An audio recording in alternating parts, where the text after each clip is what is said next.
Hi guys, welcome back with me again in the channel. On today's tutorial, I'm going to show you how you can set the Google Maps notification settings. So in here, what you need to do is open your Google Maps apps on your phone, and after that you can just go to your profile. So click on your photo on the Google Maps on the top right corner. Then here click on settings and scroll down until you find this notifications menu. Click on that. So there are six lists of notifications that you can manage.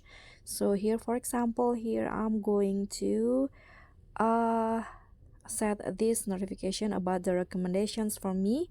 Click on this, and you can see now the current setting is on, and I want to turn this off. You can do it one by one by clicking on each of the notifications, or you can click on this set preference for all if you want to set it for all of the notifications. So click on this, and I'm going to go with off. Click on OK, and you can see all of the settings now is off. And that's all for me. Thank you so much for watching. Don't forget to like, comment, and subscribe. Also click on the thanks. Bye.